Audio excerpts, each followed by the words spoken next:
Don't forget to subscribe. Afterwards, the wisest and most spiritual books from the greatest authors await you every day. And now buckle up, sit back and we'll begin.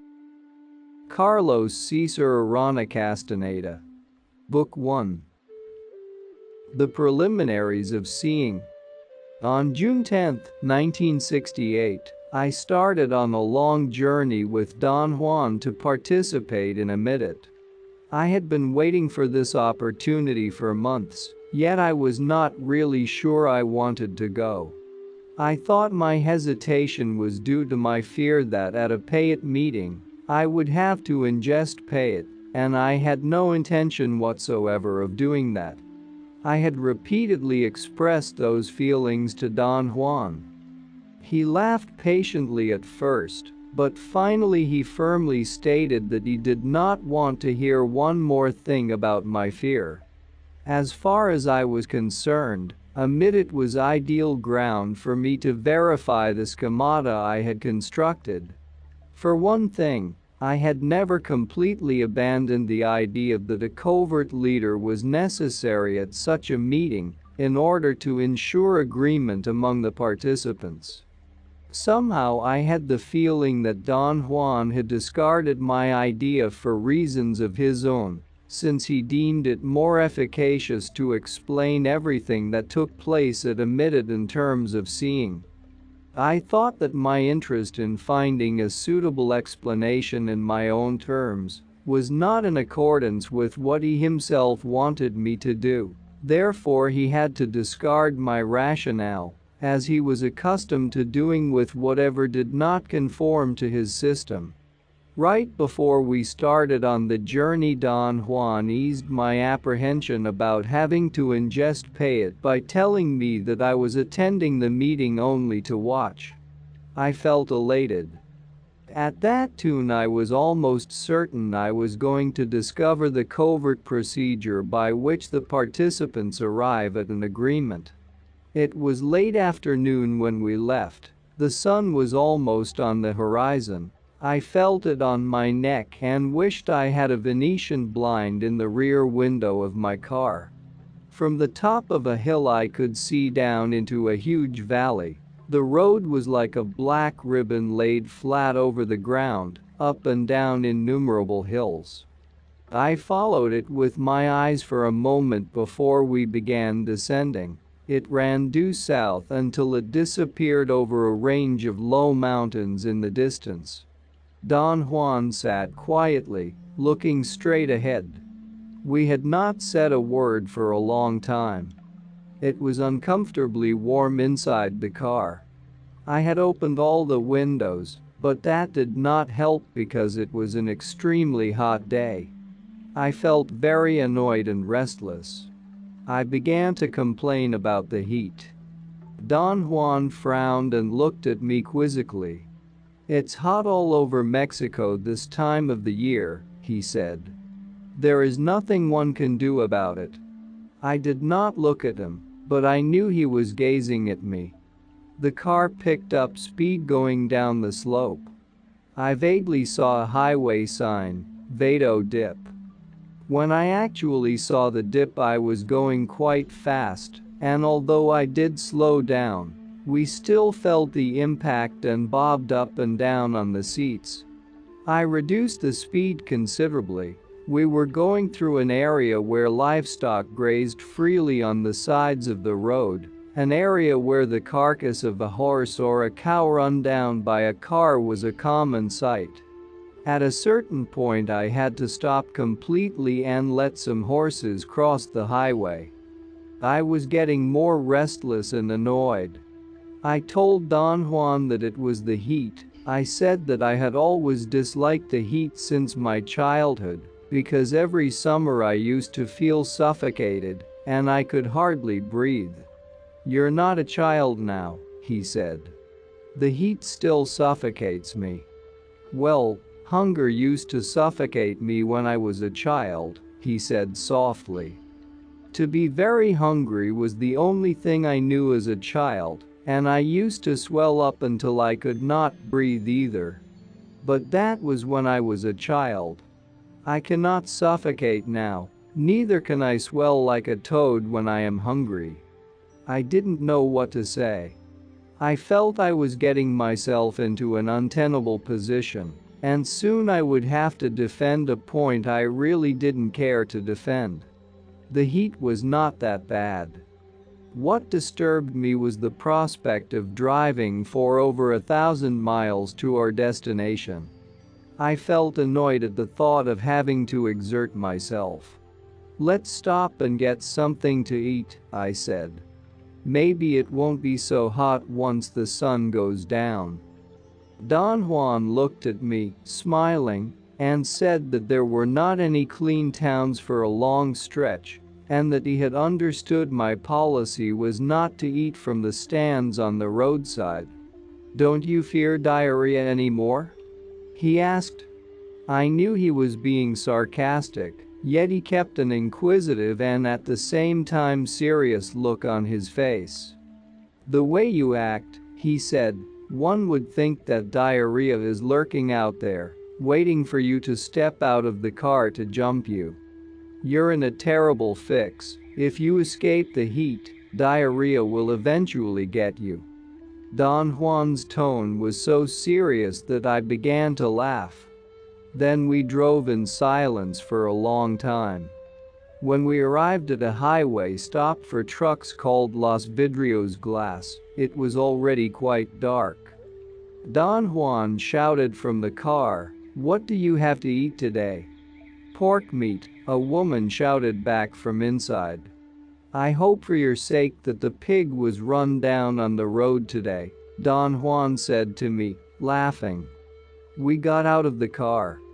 The road was flanked on both sides by ranges of low mountains that seemed to be the solidified lava of some gigantic volcanic eruption.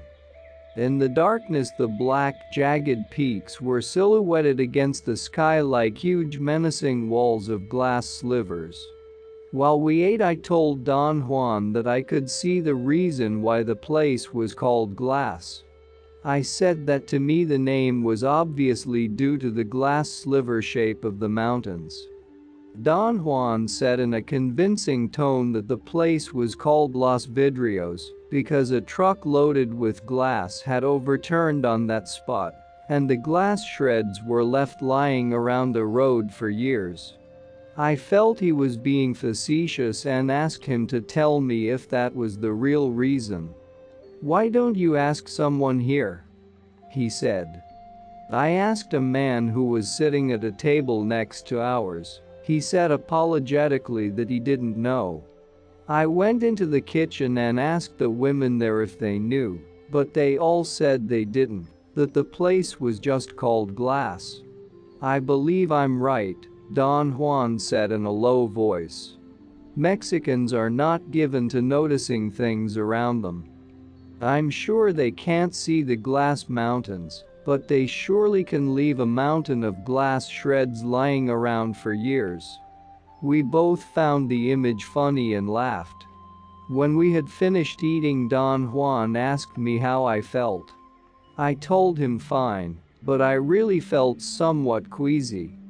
Don Juan gave me a steadfast look and seemed to detect my feeling of discomfort.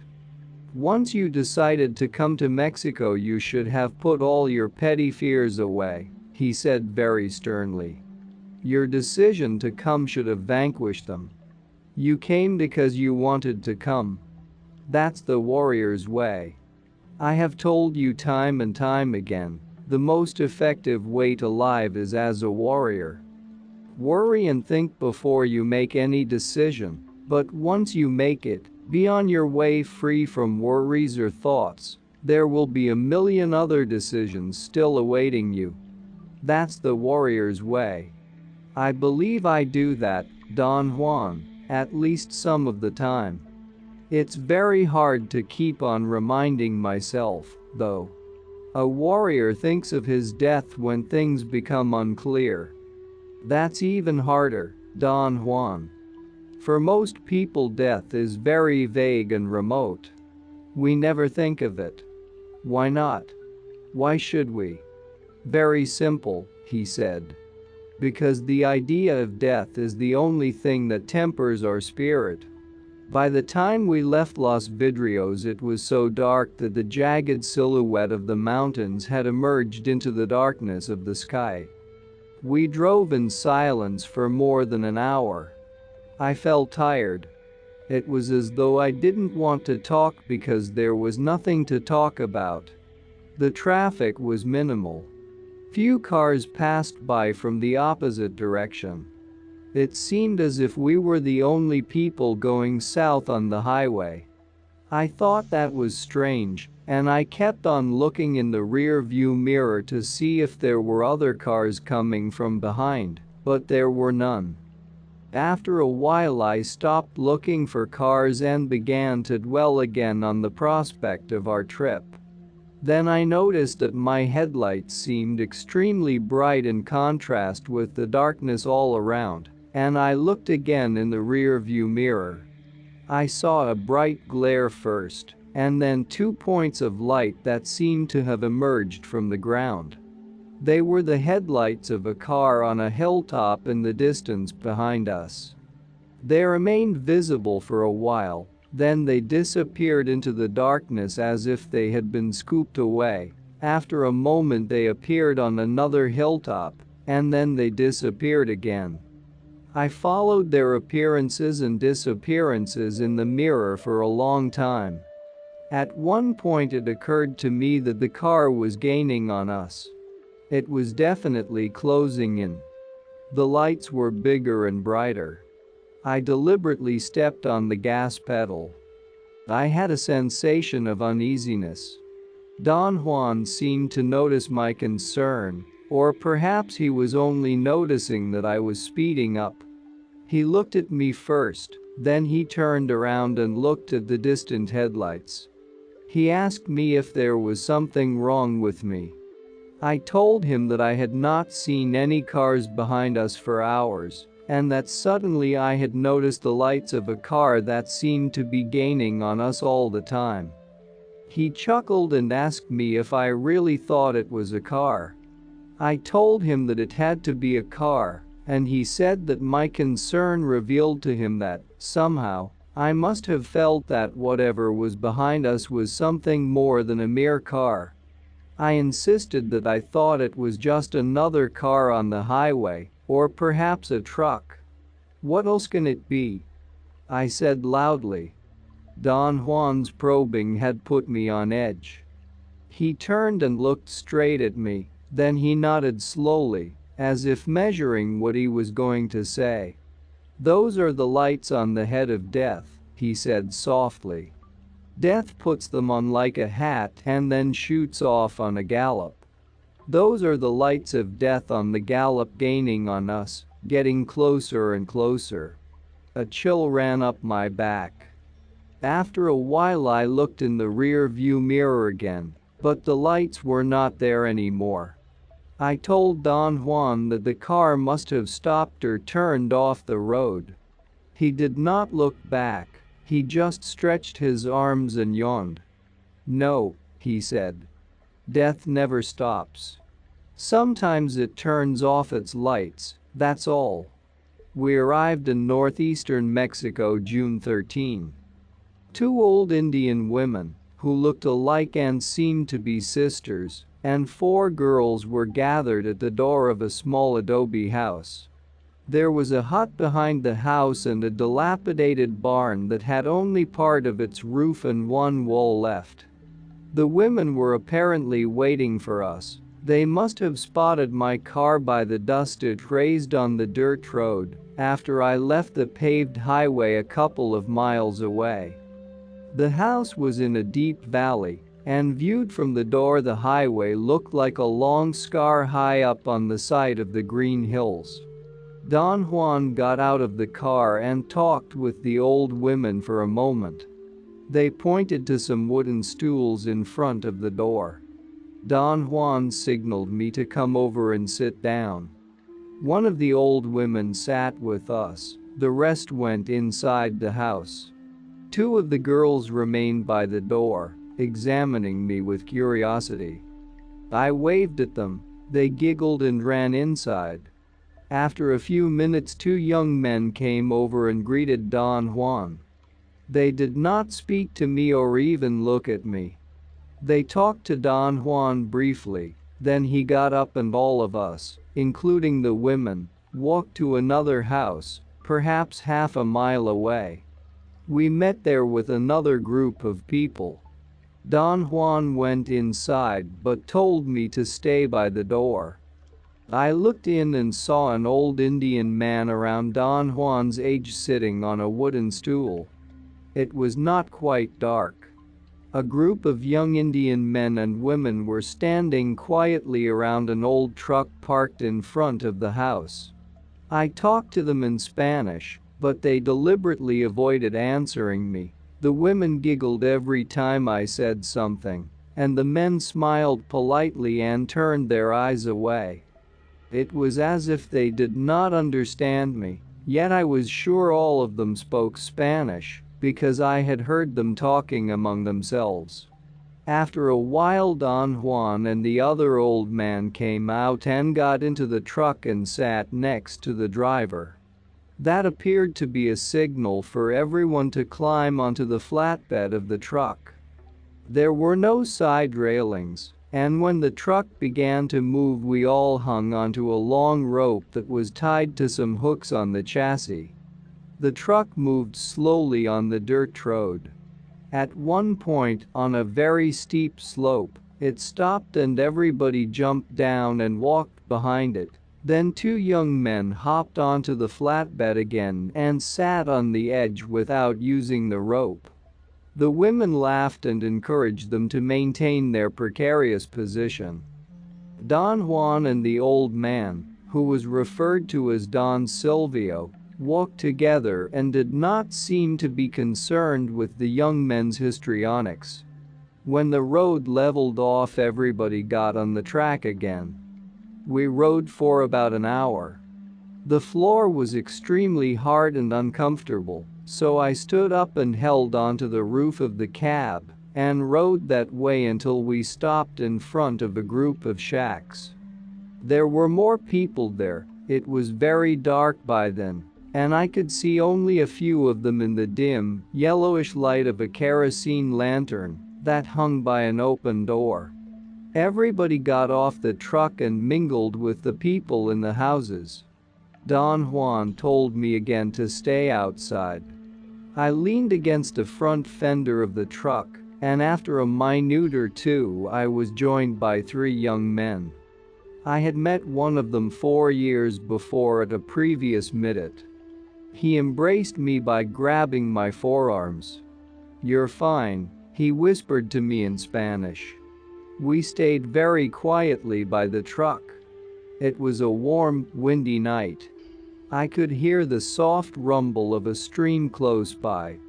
My friend asked me in a whisper if I had any cigarettes. I passed a pack around. By the glow of the cigarettes, I looked at my watch. It was 9 o'clock. A group of people emerged from inside the house soon afterwards, and the three young men walked away. Don Juan came over to me and told me that he had explained my presence to everybody's satisfaction, and that I was welcome to come and serve water at the minute. He said we would be going right away. A group of 10 women and 11 men left the house. The man heading the party was rather husky. He was perhaps in his mid-50s. They called him Macho, a nickname which means cropped. He moved with brisk, firm steps. He carried a kerosene lantern and waved it from side to side as he walked. At first I thought he was moving it at random, but then I discovered that he waved the lantern to mark an obstacle or a difficult pass on the road. We walked for over an hour. The women chatted and laughed softly from time to time. Don Juan and the other old man were at the head of the line. I was at the very tail end of it. I kept my eyes down on the road, trying to see where I was walking. It had been 4 years since Don Juan and I had been in the hills at night, and I had lost a great deal of physical prowess. I kept stumbling and involuntarily kicking small rocks. My knees did not have any flexibility. The road seemed to come up at me when I encountered a high spot, or it seemed to give in under me when I hit a low spot. I was the noisiest walker, and that made me into an unwilling clown. Someone in the group said, "Woo," every time I stumbled, and everyone laughed. At one point, one of the rocks I kicked hit a woman's heel, and she said out loud, to everyone's delight, "Give a candle to that poor boy." But the final mortification was when I tripped and had to hold on to the person in front of me. He nearly lost his balance with my weight on him and let out a deliberate scream that was out of all proportion. Everyone laughed so hard that the whole group had to stop for a while. At a certain moment, the man who was leading jerked his lantern up and down. It seemed that was the sign we had arrived at our destination. There was a dark silhouette of a low house to my right, a short distance away. Everyone in the group scrambled in different directions. I looked for Don Juan. It was difficult to find him in the darkness. I stumbled noisily for a while before noticing that he was sitting on a rock. He again told me that my duty was to bring water for the men who were going to participate. He had taught me the procedure years before. I remembered every detail of it, but he insisted on refreshing my memory and showed me again how to do it. Afterwards, we walked to the back of the house where all the men had gathered. They had built a fire. There was a cleared area covered with straw mats, perhaps 15 feet away from the fire. Macho, the man who had led us, sat on a mat first. I noticed that the upper edge of his left ear was missing, which accounted for his nickname. Don Silvio sat to his right and Don Juan to his left. Macho was sitting facing the fire. A young man advanced toward him and placed a flat basket with pay it buttons in front of him. Then the young man sat down between Macho and Don Silvio. Another young man carried 2 small baskets and placed them next to the pay it buttons, and then sat between Macho and Don Juan. Then 2 other young men flanked Don Silvio and Don Juan, closing a circle of 7 persons. The women remained inside the house. 2 young men were in charge of keeping the fire burning all night, and 1 teenager and I kept the water that was going to be given to the 7 participants after their all-night ritual. The boy and I sat by a rock. The fire and the receptacle with water were opposite each other and at an equal distance from the circle of participants. Macho, the headman, sang his pay-it song. His eyes were closed. His body bobbed up and down. It was a very long song. I did not understand the language. Then all of them, one by one, sang their pay-it songs. They did not seem to follow any preconceived order. They apparently sang whenever they felt like doing it. Then Macho held the basket with pay-it buttons, took 2 of them, and placed it back again in the center of the circle. Don Silvio was next, and then Don Juan. The 4 young men, who seemed to be a separate unit, took 2 pay-it buttons each, following a counterclockwise direction. Each of the 7 participants sang and ate 2 pay-it buttons 4 consecutive times. Then they passed the other 2 baskets, which contained dried fruit and meat. They repeated this cycle at various times during the night, yet I could not detect any underlying order to their individual movements. They did not speak to one another, they seemed rather to be by themselves and to themselves. I did not see any of them, not even once, paying attention to what the other men were doing. Before daybreak they got up and the young man and I gave them water. Afterwards I walked around to orient myself. The house was a one-room shack, a low adobe construction with a thatched roof. The scenery that surrounded it was quite oppressive. The shack was located in a harsh plain with mixed vegetation. Shrubs and cacti grew together, but there were no trees at all. I did not feel like venturing beyond the house. The women left during the morning. The men moved silently in the area immediately surrounding the house. Around midday, all of us sat down again in the same order we had sat the night before. A basket with pieces of dried meat cut to the same size as a pay-it button was passed around. Some of the men sang their pay-it songs.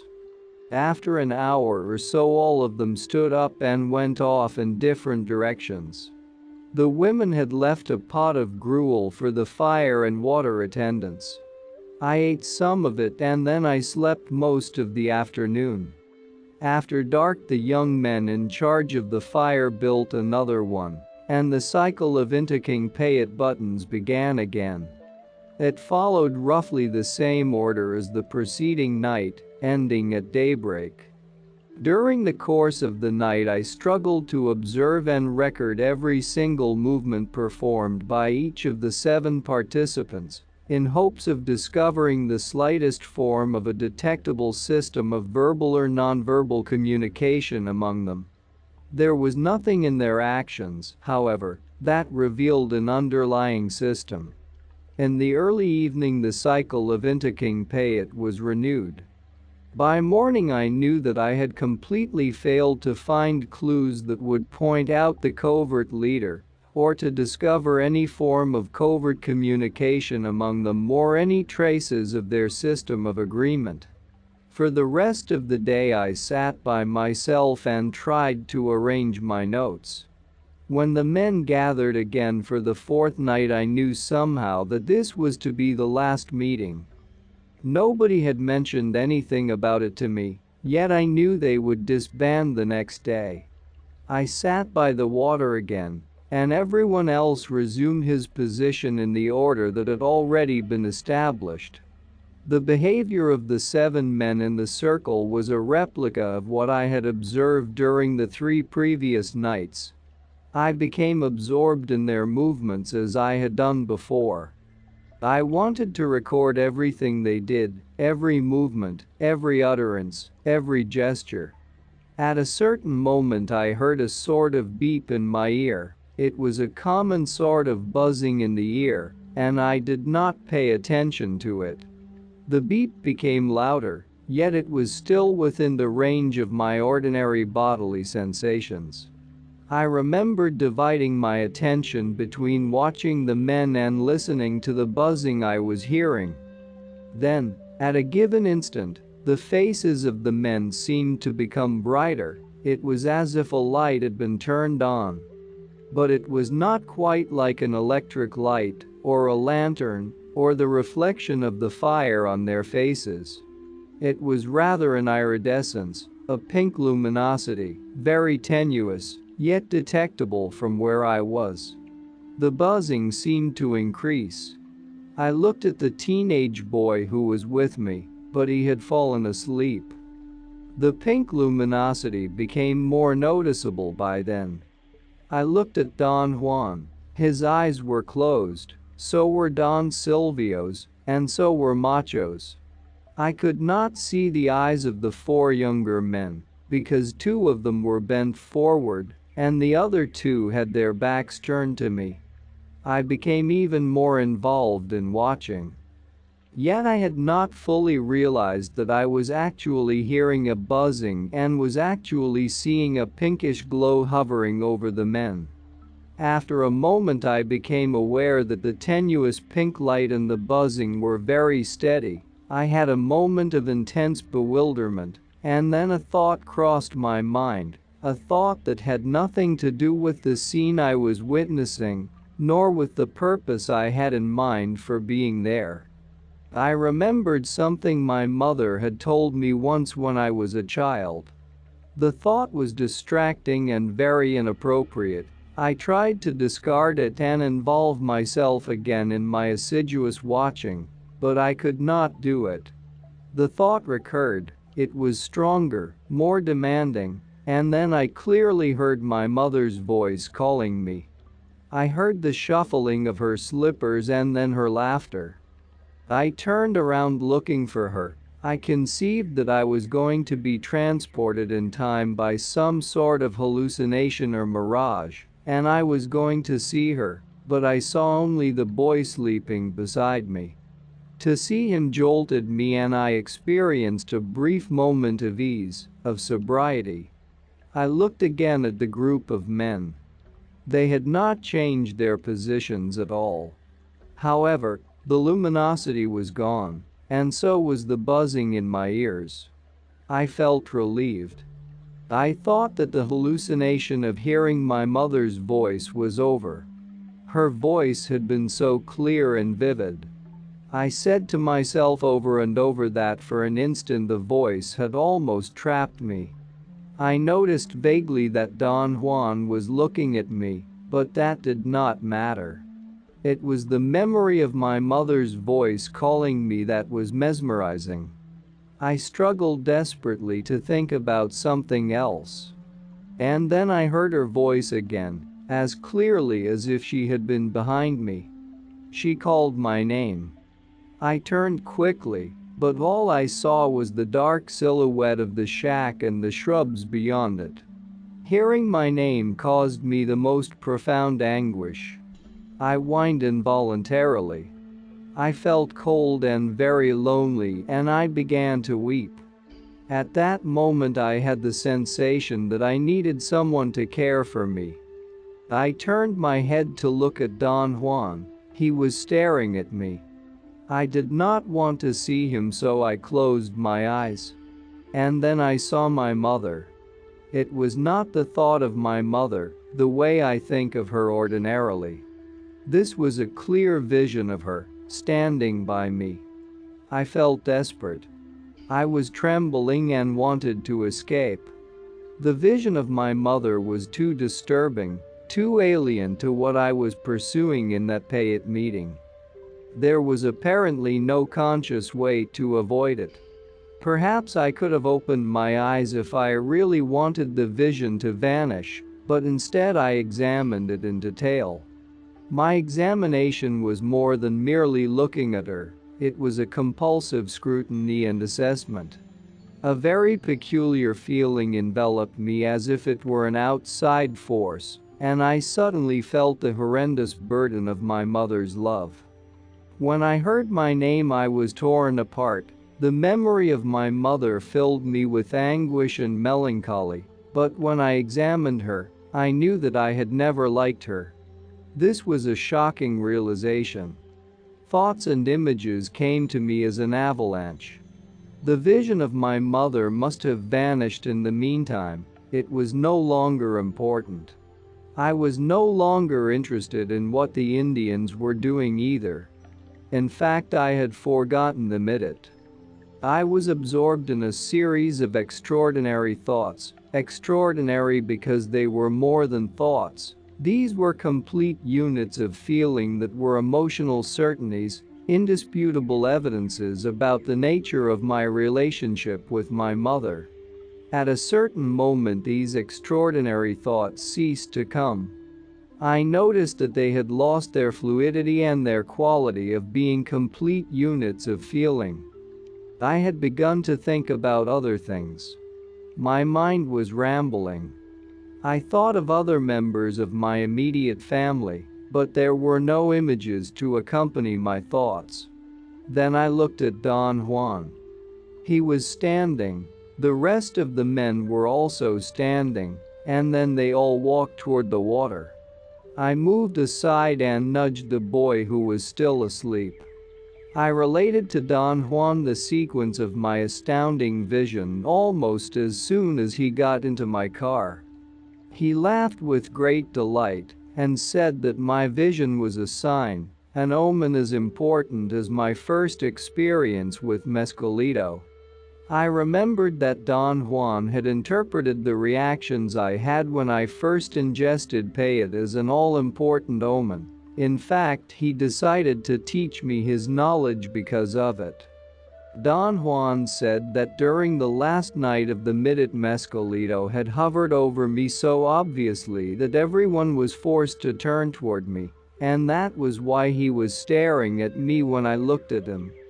I wanted to hear his interpretation of my vision, but he did not want to talk about it. He said that whatever I had experienced was nonsense in comparison to the omen. Don Juan kept on talking about Mescalito's light hovering over me and how everyone had seen it. That was really something, he said. I couldn't possibly ask for a better omen. Don Juan and I were obviously on two different avenues of thought. He was concerned with the importance of the events he had interpreted as an omen, and I was obsessed with the details of the vision I had had. I don't care about omens, I said. I want to know what happened to me. He frowned as if he were upset and remained very stiff and quiet for a moment. Then he looked at me. His tone was very forceful. He said that the only important issue was that Mescalito had been very gentle with me, had engulfed me with his light, and had given me a lesson with no other effort on my part than being around. On September 4, 1968, I went to Sonora to visit Don Juan.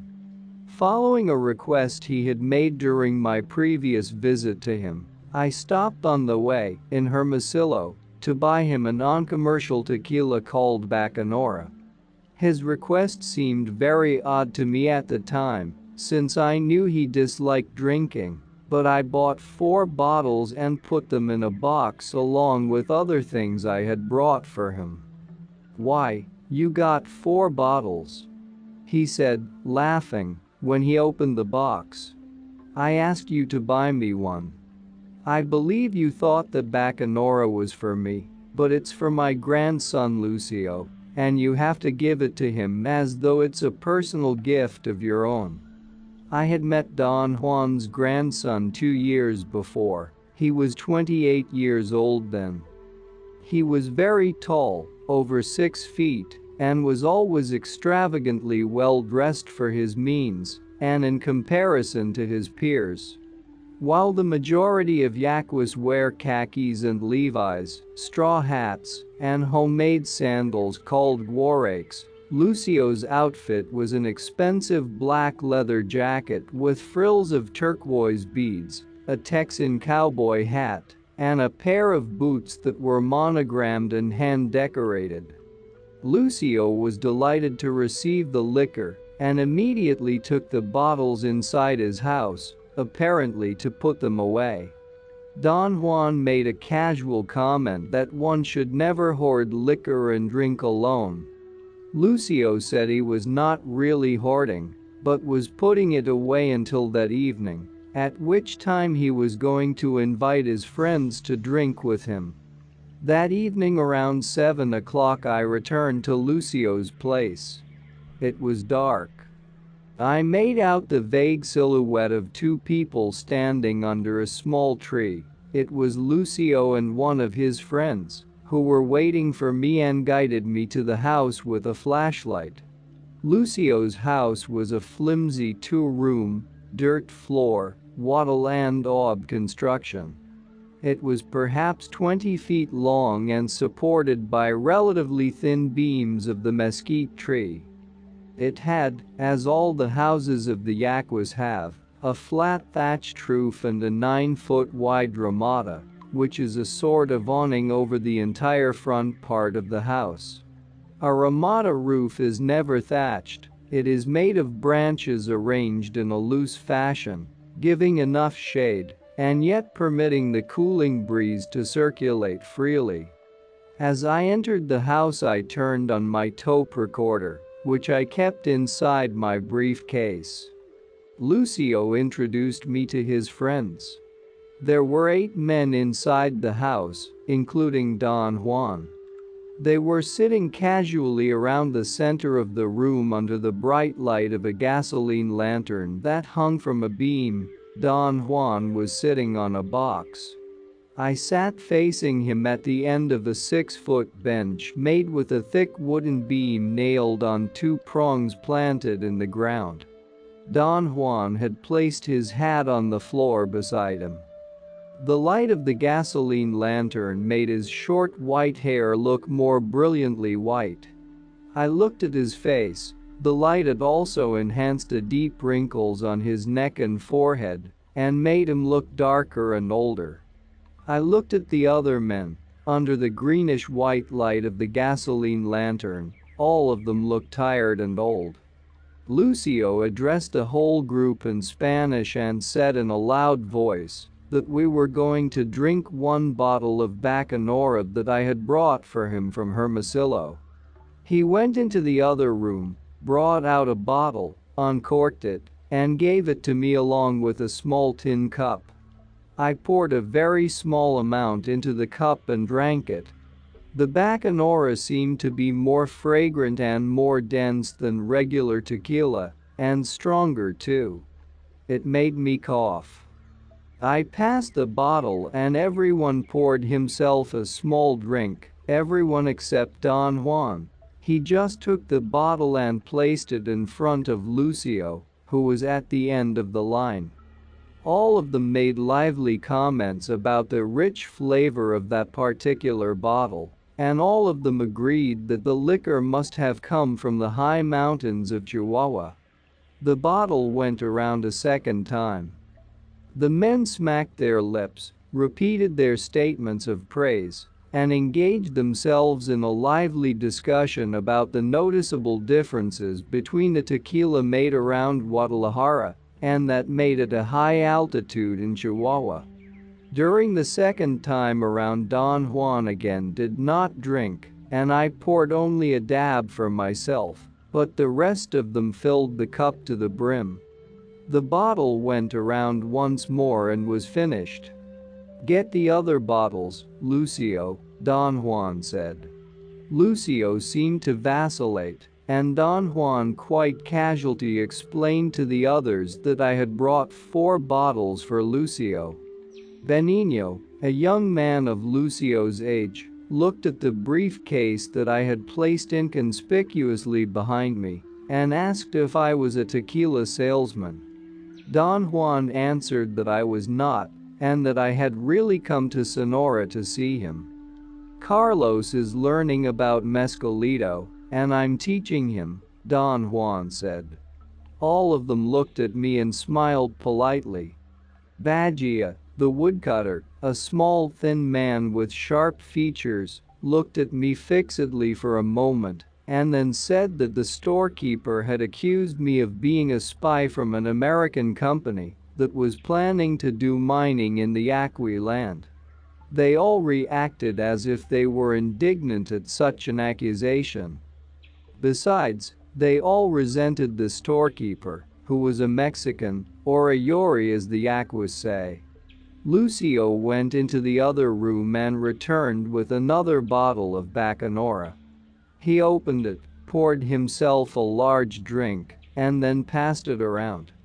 The conversation drifted to the probabilities of the American company coming to Sonora and its possible effect on the Yaquis. The bottle went back to Lucio.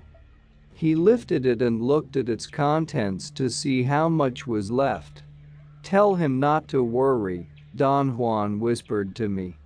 "Tell him you'll bring him more next time you come around."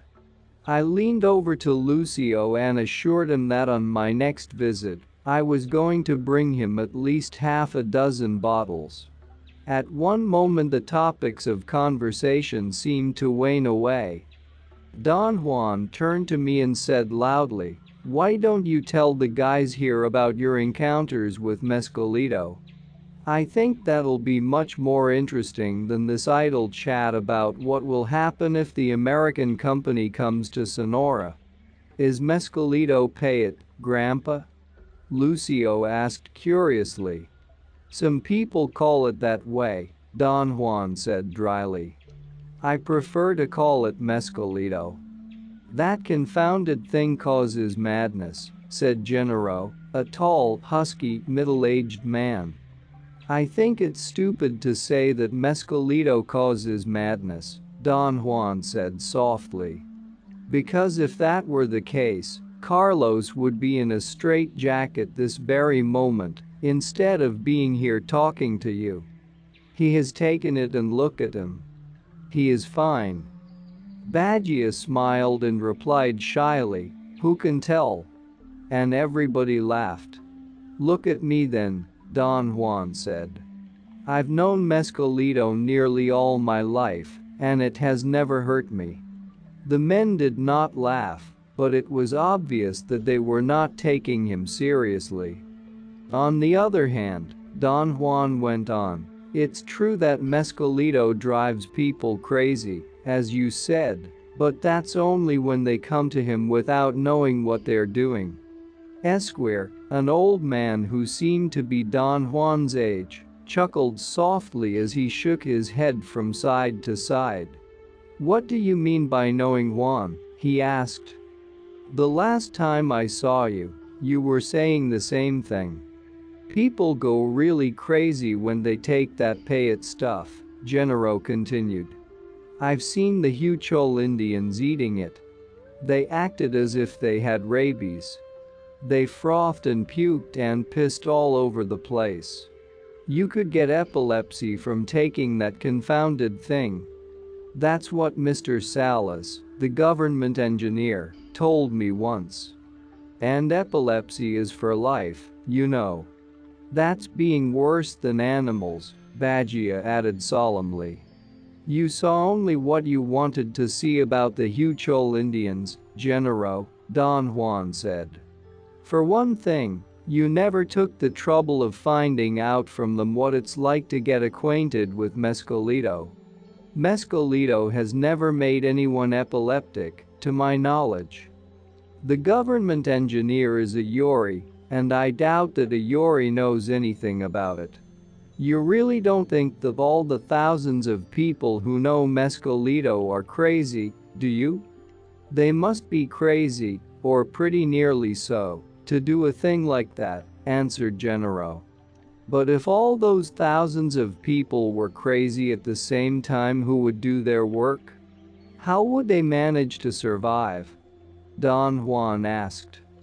Macario, who comes from the other side, the USA, told me that whoever takes it there is marked for life, Esquire said.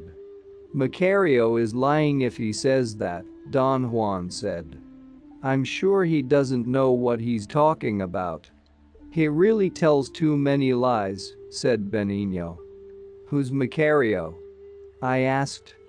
He's a Yaqui Indian who lives here, Lucio said. He says he's from Arizona and that he was in Europe during the war. He tells all kinds of stories. He says he was a colonel. Benigno said. Everyone laughed and the conversation shifted for a while to Macario's unbelievable tales, but Don Juan returned again to the topic of mescalito. If all of you know that Macario is a liar, how can you believe him when he talks about mescalito? Do you mean pay it, Grandpa? Lucio asked, as if he were really struggling to make sense out of the term. God damn it. Yes. Don Juan's tone was sharp and abrupt. Lucio recoiled involuntarily, and for a moment I felt they were all afraid. Then Don Juan smiled broadly and continued in a mild tone. Don't you fellows see that Macario doesn't know what he's talking about? Don't you see that in order to talk about mescalito one has to know? There you go again, Esquire said. What the hell is this knowledge? You are worse than Macario. At least he says what's on his mind, whether he knows it or not. For years I've been listening to you say we have to know. What do we have to know? Don Juan says there is a spirit in pay-it, Benigno said. I have seen pay-it in the field, But I have never seen spirits or anything of the sort, Bagia added.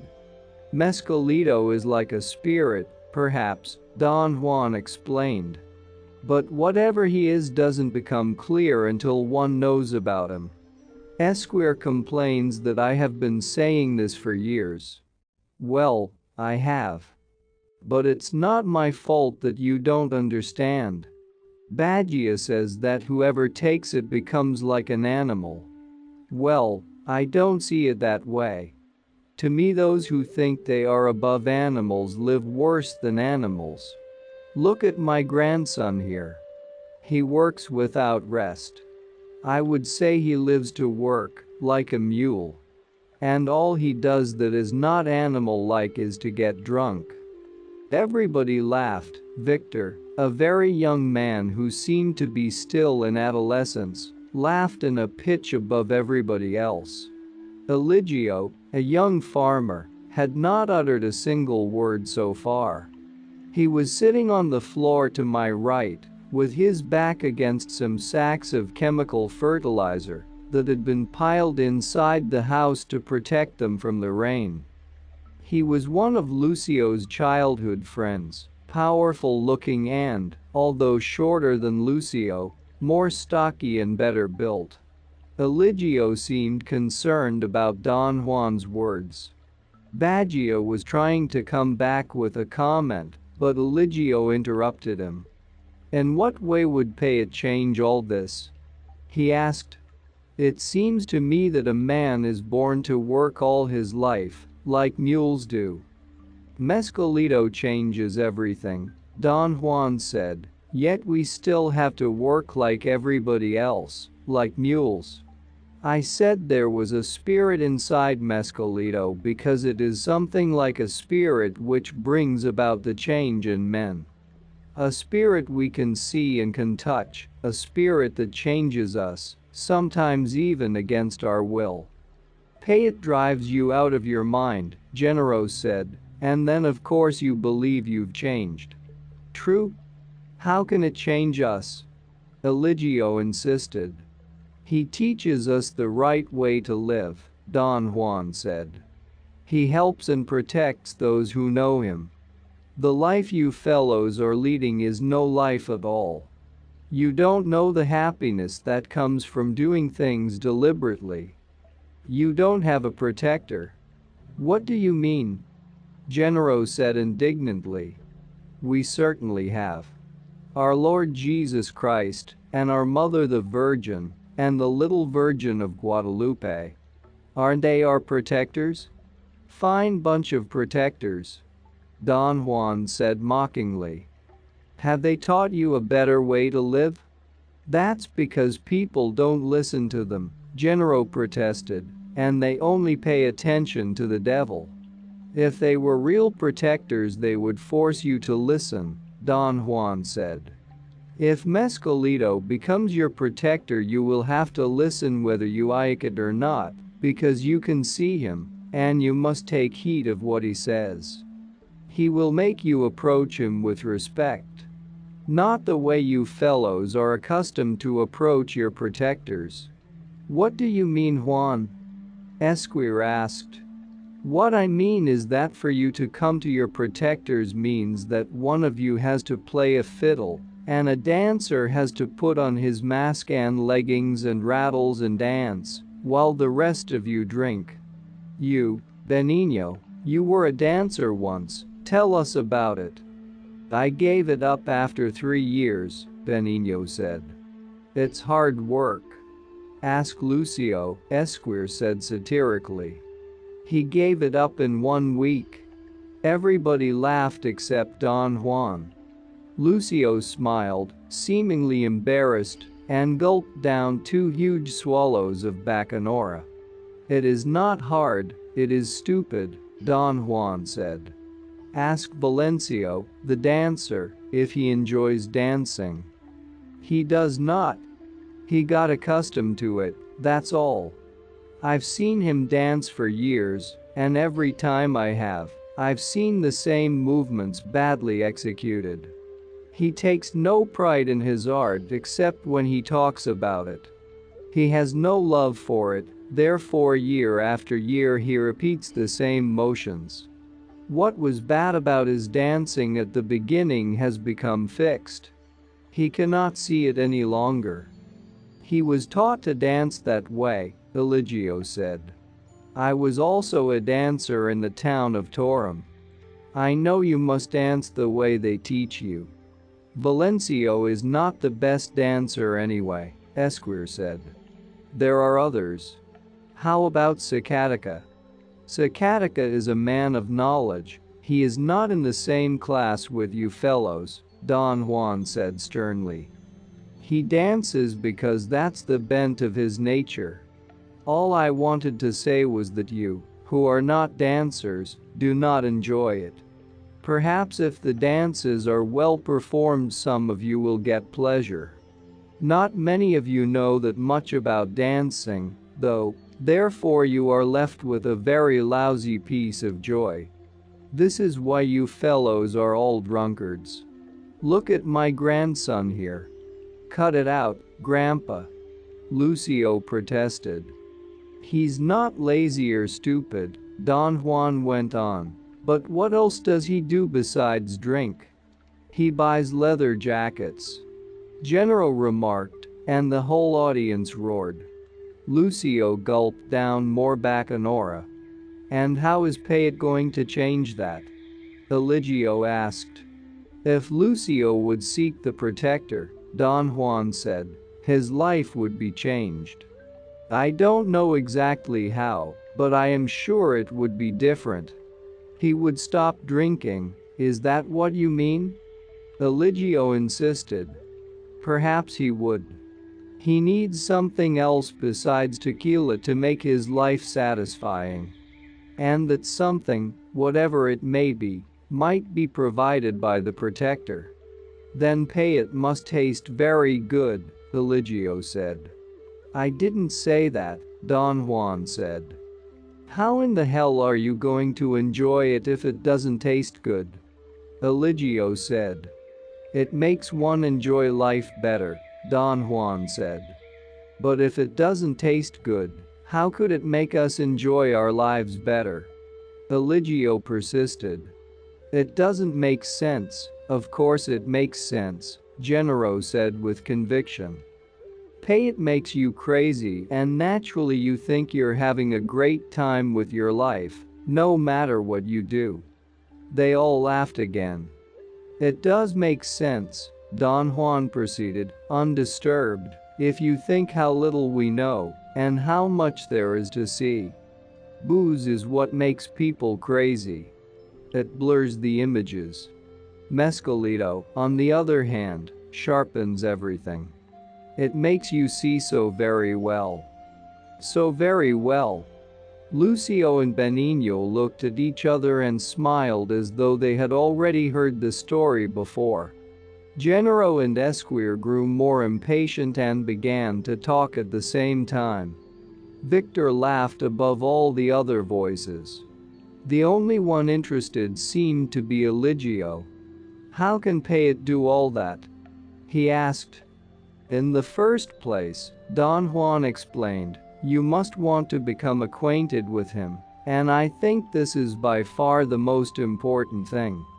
Then you must be offered to him, and you must meet with him many times before you can say you know him. And what happens then? Eligio asked. Gennaro interrupted. You crap on the roof with your ass on the ground. The audience roared. What happens next is entirely up to you, Don Juan went on without losing his self-control. You must come to him without fear and, little by little, he will teach you how to live a better life. There was a long pause. The men seemed to be tired. The bottle was empty. Lucio, with obvious reluctance, opened another. Is Payet Carlos's protector too? Eligio asked in a joking tone. I wouldn't know that, Don Juan said. He has taken it 3 times, so ask him to tell you about it. They all turned to me curiously and Eligio asked, did you really take it? Yes, I did. It seemed Don Juan had won a round with his audience. They were either interested in hearing about my experience or too polite to laugh in my face. Didn't it hurt your mouth? Lucio asked. It did. It also tasted terrible. Why did you take it, then? Benigno asked. I began to explain to them in elaborate terms that for a Western man Don Juan's knowledge about Payet was one of the most fascinating things one could find. I said that everything he had said about it was true, and that each one of us could verify that truth for ourselves. I noticed that all of them were smiling as if they were concealing their contempt. I grew very embarrassed. I was aware of my awkwardness in conveying what I really had in mind. I talked for a while longer, but I had lost the impetus and only repeated what Don Juan had already said. Don Juan came to my aid and asked in a reassuring tone, "You were not looking for a protector when you first came to Mescalito, were you?" I told them that I did not know that Mescalito could be a protector, and that I was moved only by my curiosity and a great desire to know him. Don Juan reaffirmed that my intentions had been faultless, and said that because of it, Mescalito had had a beneficial effect on me. But it made you puke and piss all over the place, didn't it? Gennaro insisted. I told him that it had in fact affected me in such a manner. They all laughed with restraint. I felt that they had become even more contemptuous of me.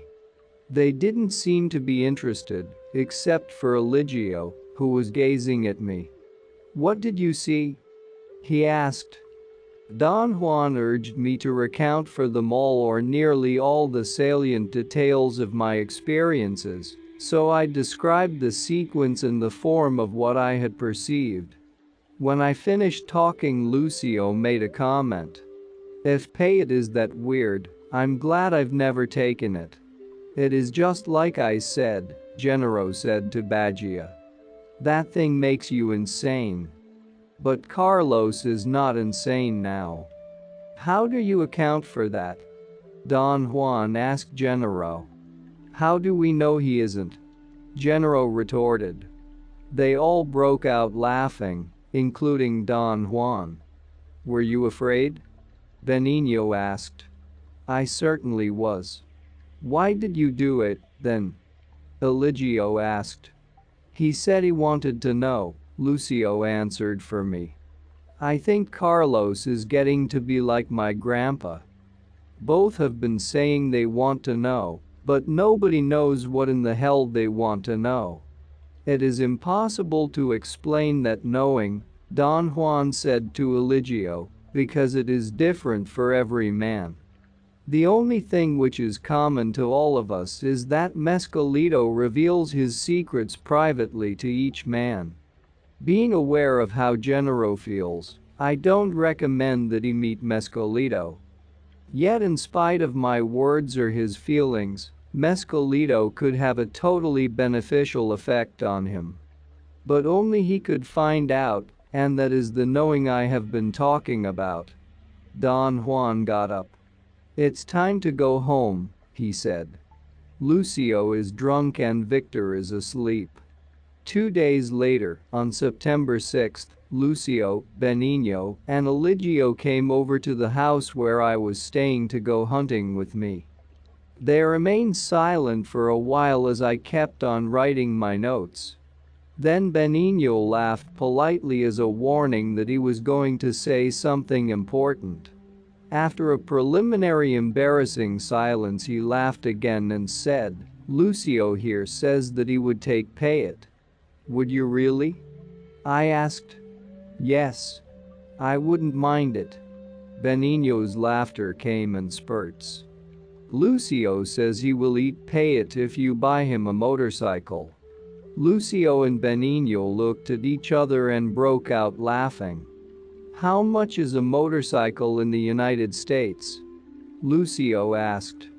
You could probably get one for $100, I said. That isn't very much there, is it? You could easily get it for him, couldn't you? Benigno asked. Well, let me ask your grandpa first, I said to Lucio. No, no, he protested. Don't mention it to him. He'll spoil everything. He's a weirdo. And besides, he's too old and feeble-minded, and he doesn't know what he's doing.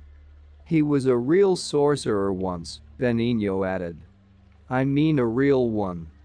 My folks say he was the best.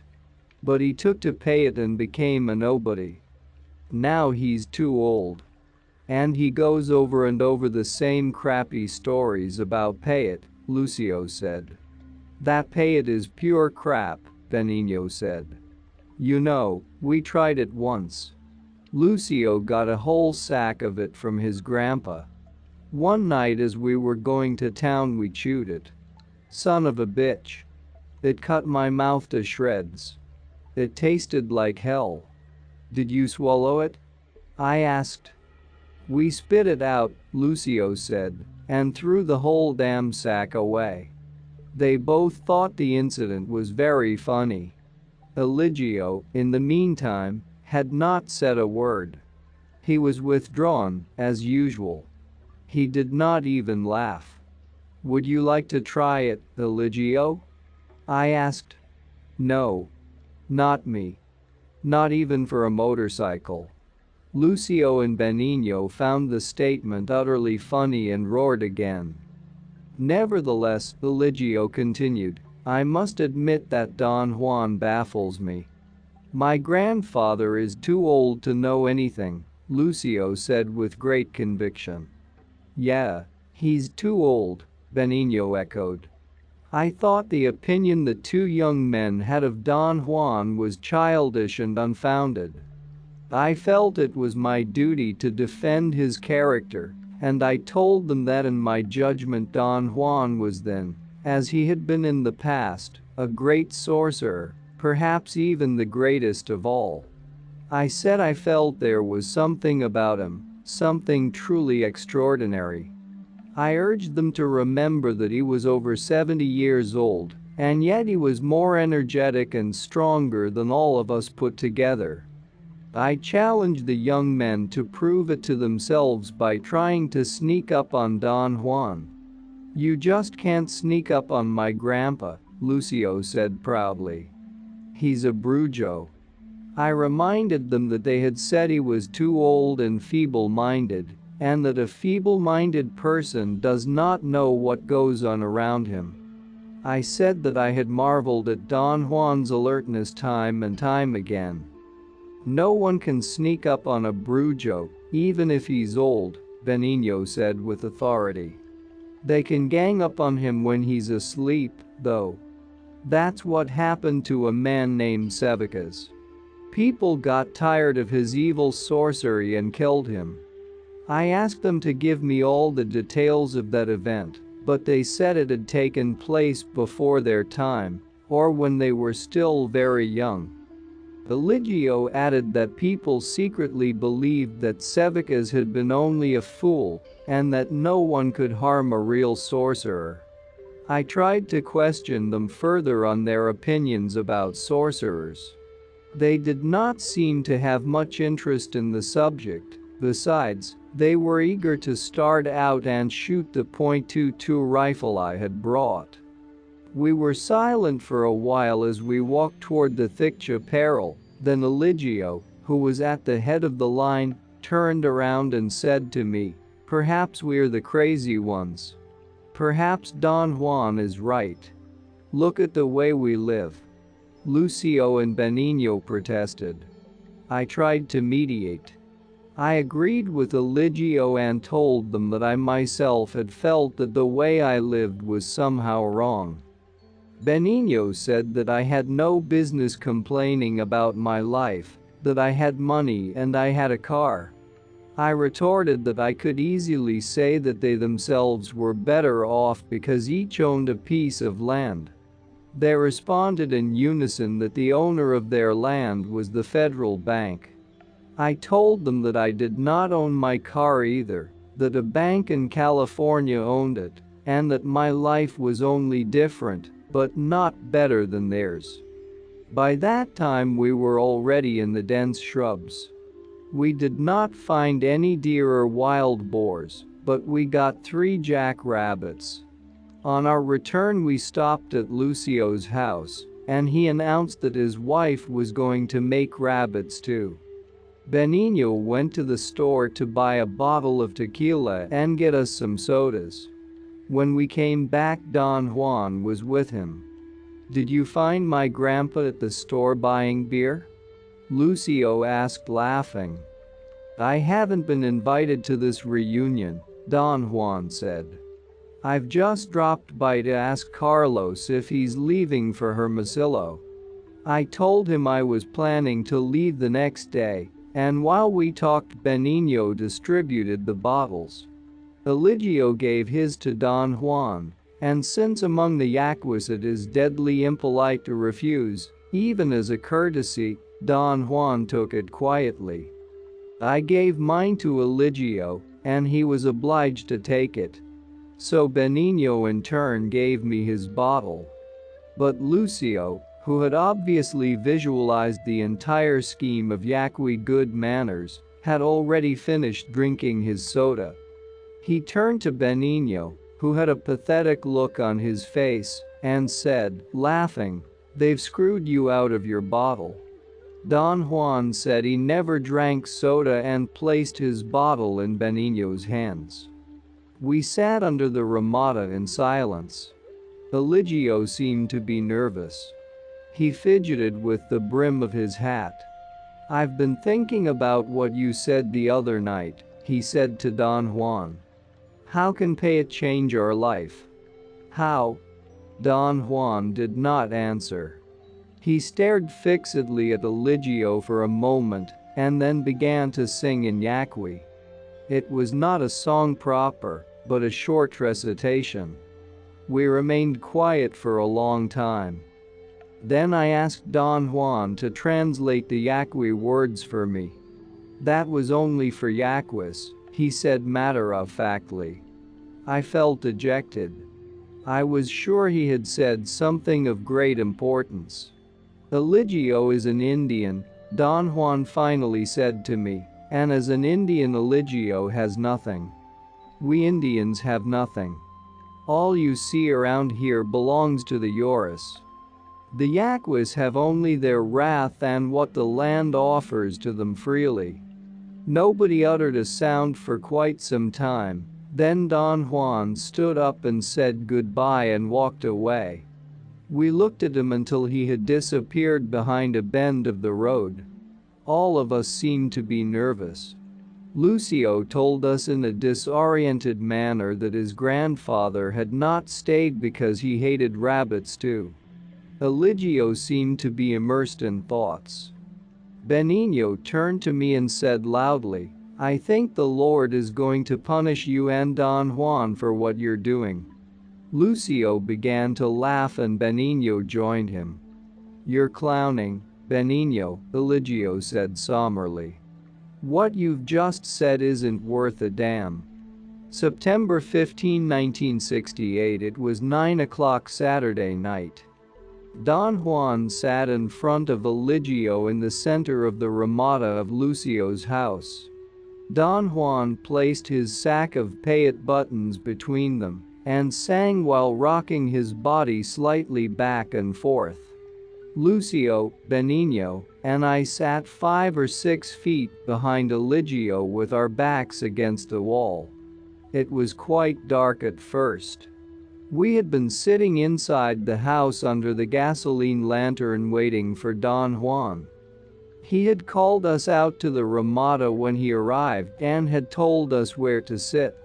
After a while my eyes became accustomed to the dark. I could see everyone clearly. I noticed that Eligio seemed to be terrified. His entire body shook. His teeth chattered uncontrollably. He was convulsed with spasmodic jerks of his head and back. Don Juan spoke to him, telling him not to be afraid and to trust the protector and to think of nothing else. He casually took a pay it button, offered it to Eligio, and ordered him to chew it very slowly. Eligio whined like a puppy and recoiled. His breathing was very rapid, it sounded like the whizzing of bellows. He took off his hat and wiped his forehead. He covered his face with his hands. I thought he was crying.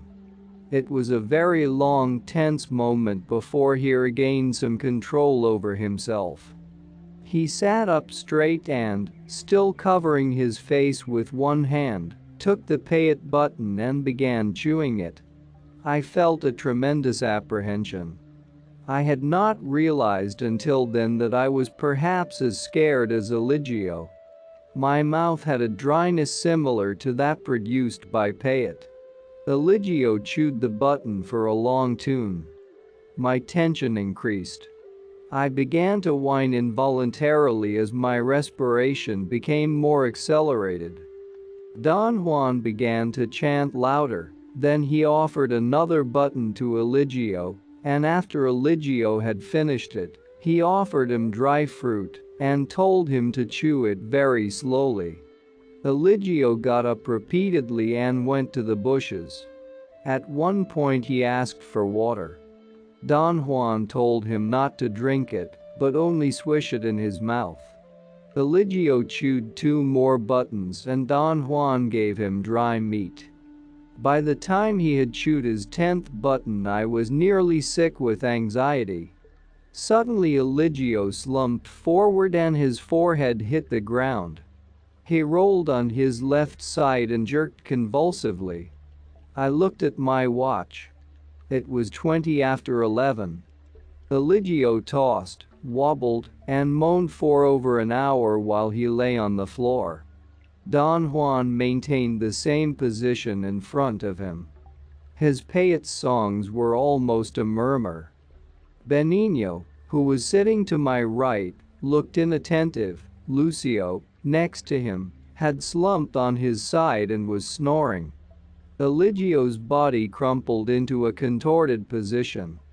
He lay on his right side with his front toward me and his hands between his legs. His body gave a powerful jump, and he turned on his back with his legs slightly curved.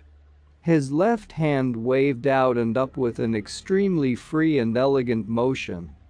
His right hand repeated the same pattern, and then both arms alternated in a wavering, slow movement, resembling that of a harpist. The movement became more vigorous by degrees. His arms had a perceptible vibration and went up and down like pistons. At the same time his hands rotated onward at the wrist and his fingers quivered. It was a beautiful, harmonious, hypnotic sight. I thought his rhythm and muscular control were beyond comparison. Eligio then rose slowly, as if he were stretching against an enveloping force. His body shivered. He squatted and then pushed himself up to an erect position.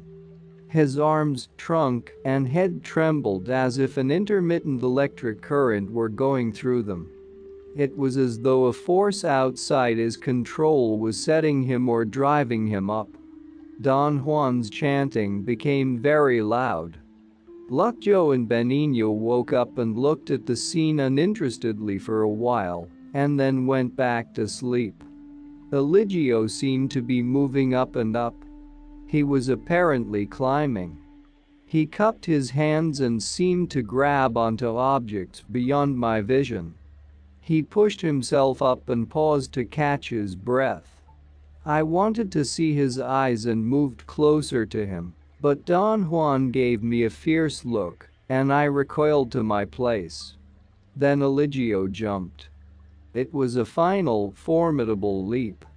He had apparently reached his goal. He puffed and sobbed with the exertion. He seemed to be holding onto a ledge. But something was overtaking him. He shrieked desperately. His grip faltered and he began to fall. His body arched backward and was convulsed from head to toe with the most beautiful, coordinated ripple. The ripple went through him perhaps 100 times before his body collapsed like a lifeless burlap sack. After a while he extended his arms in front of him as though he was protecting his face. His legs stretched out backward as he lay on his chest. They were arched a few inches above the ground, giving his body the very appearance of sliding or flying at an incredible speed. His head was arched as far back as possible, his arms locked over his eyes, shielding them. I could feel the wind hissing around him. I gasped and gave a loud involuntary shriek. Lucio and Benigno woke and looked at Eligio curiously. "If you promise to buy me a motorcycle, I will chew it now," Lucio said loudly. I looked at Don Juan. He made an imperative gesture with his head. "Son of a bitch," Lucio mumbled and went back to sleep. Eligio stood up and began walking. He took a couple of steps toward me and stopped. I could see him smiling with a beatific expression. He tried to whistle. There was no clear sound, yet it had harmony. It was a tune. It had only a couple of bars, which he repeated over and over. After a while the whistling was distinctly audible, and then it became a sharp melody. Eligio mumbled unintelligible words. The words seemed to be the lyrics to the tune. He repeated it for hours. A very simple song, repetitious, monotonous, and yet strangely beautiful. Eligio seemed to be looking at something while he sang. At one moment he got very close to me. I saw his eyes in the semi-darkness. They were glassy, transfixed. He smiled and giggled. He walked and sat down and walked again, groaning and sighing. Suddenly something seemed to have pushed him from behind. His body arched in the middle as though moved by a direct force. At one instant Eligio was balanced on the tips of his toes, making nearly a complete circle, his hands touching the ground. He dropped to the ground again, softly, on his back, and extended his whole length, acquiring a strange rigidity. He whimpered and groaned for a while, then began to snore. Don Juan covered him with some burlap sacks. It was 5:35 a.m. Lucio and Benigno had fallen asleep shoulder to shoulder with their backs against the wall. Don Juan and I sat quietly for a very long time. He seemed to be tired. I broke the silence and asked him about Eligio. He told me that Eligio's encounter with Mescalito had been exceptionally successful. Mescalito had taught him a song the first time they met, and that was indeed extraordinary. I asked him why he had not let Lucio take some for a motorcycle. He said that Mescalito would have killed Lucio if he had approached him under such conditions. Don Juan admitted that he had prepared everything carefully to convince his grandson. He told me that he had counted on my friendship with Lucio as the central part of his strategy. He said that Lucio had always been his great concern, and that at one time they had lived together and were very close, but Lucio became gravely ill when he was 7, and Don Juan's son, a devout Catholic, made a vow to the Virgin of Guadalupe that Lucio would join a sacred dancing society if his life were spared.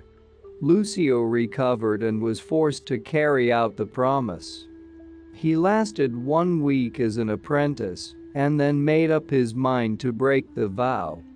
He thought he would have to die as a result of it, braced himself, and for a whole day he waited for death to come. Everybody made fun of the boy and the incident was never forgotten. Don Juan did not speak for a long time. He seemed to have become engulfed by thoughts. My setup was for Lucio, he said, and I found Eligio instead. I knew it was useless, but when we like someone we should properly insist, as though it were possible to remake men. Lucio had courage when he was a little boy, and then he lost it along the way. Can you bewitch him, Don Juan? Bewitch him? For what? So he will change and regain his courage. You don't bewitch for courage. Courage is something personal.